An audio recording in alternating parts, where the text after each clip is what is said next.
Well now, let's talk about something that gets folks all riled up: carbohydrates.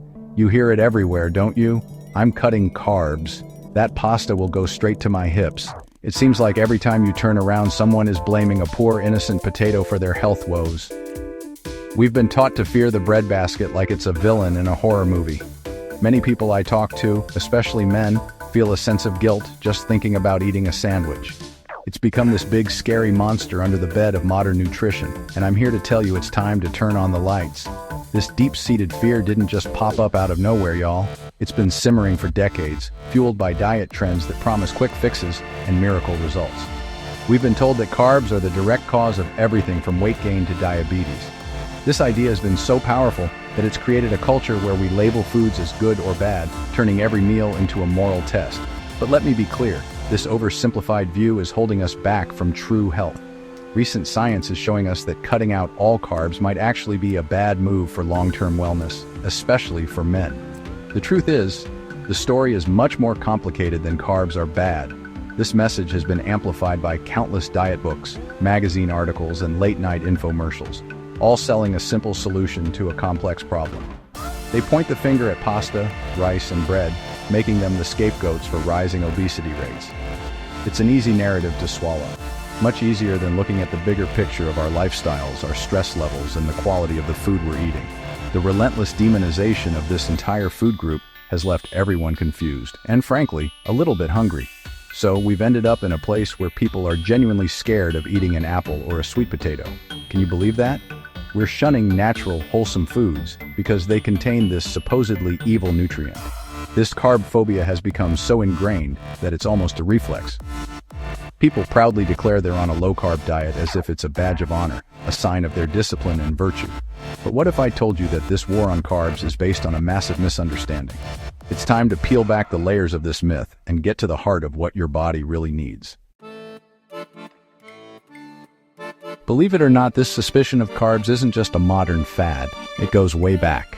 We often hear about the paleo diet, which tells us to eat like our caveman ancestors, but here's a little secret: that's not exactly accurate. A 2021 study revealed that our Paleolithic ancestors and even Neanderthals were munching on plenty of starchy foods. They ate things like tubers, grasses, and even cooked barley. These carbs were essential fuel for their bodies and, get this, for the growth of their brains. So the idea that ancient humans ran from carbs is simply a myth. The mistrust of certain carbohydrates also has roots in social class and politics. As far back as 168 BC in China, Taoist priests would avoid grains in a practice called bigu, believing it would lead them to immortality. Much later, in 18th century Europe, the potato was viewed with disdain by the elite. The famous philosopher Denis Diderot called it food for the poor. The English also looked down on the potato because it was the main food source for the Irish people, whom they had colonized. It became a symbol of poverty, not a source of valuable nutrition. Then, the first real low-carb diet craze hit the scene in 1863.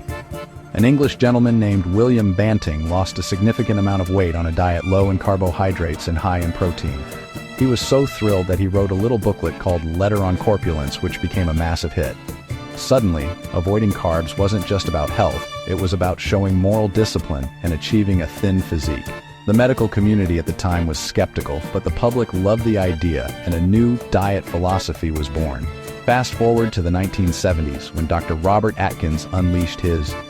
He called carbohydrates poison and told people they could eat all the steak and butter they wanted.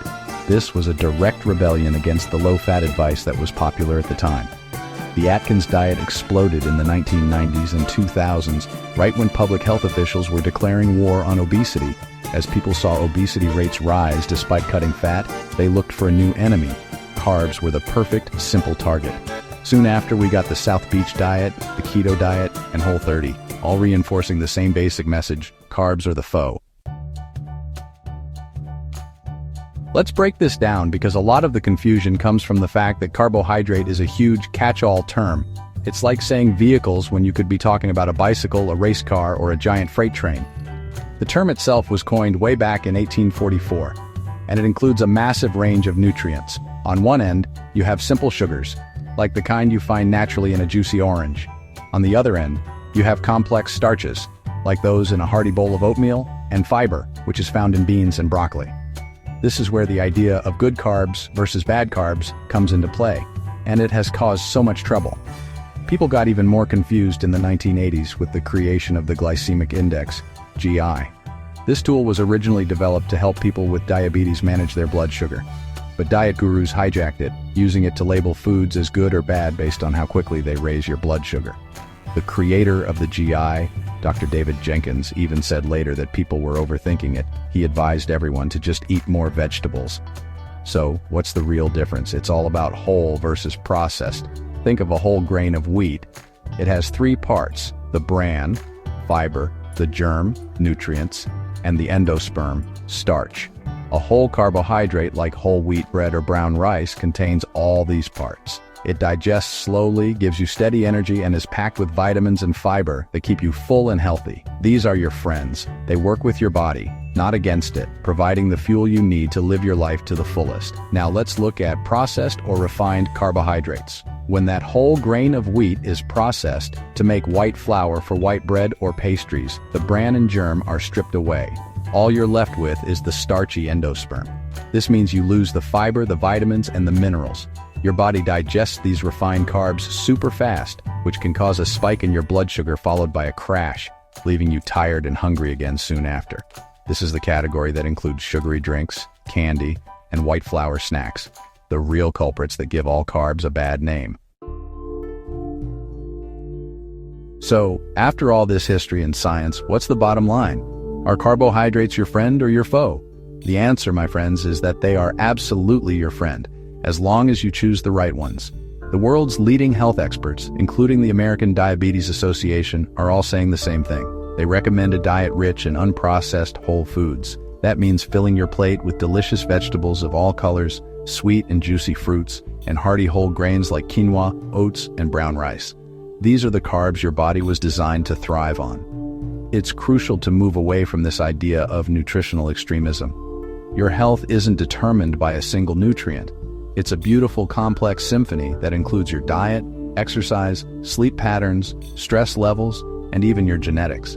Those restrictive diets that cut out entire food groups often work for one simple reason: they make you eat fewer calories overall. But they aren't sustainable, and they can rob your body of essential nutrients. Trying to prove that carbs alone cause weight gain has even failed in major scientific studies. A huge research initiative founded to do just that had to shut down after failing to find the link. Remember, calories are cheap, but nutrients are expensive.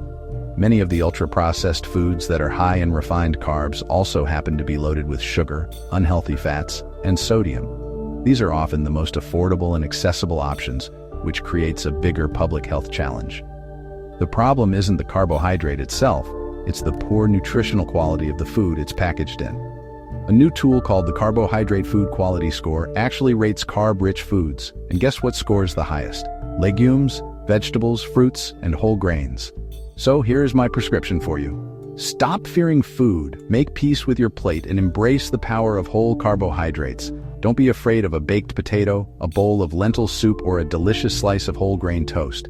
Your body needs these foods for energy, for brain function, and for overall vitality.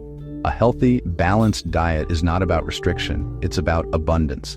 It's about filling your life with vibrant, wholesome foods that nourish you from the inside out. Now go on and enjoy your meal. If you found this video helpful, don't forget to like and subscribe for more nutrition insights. Share your thoughts about carbs in the comments below. Do you love them, avoid them, or have questions? And if you want to keep learning, check out our other videos for more tips on healthy eating.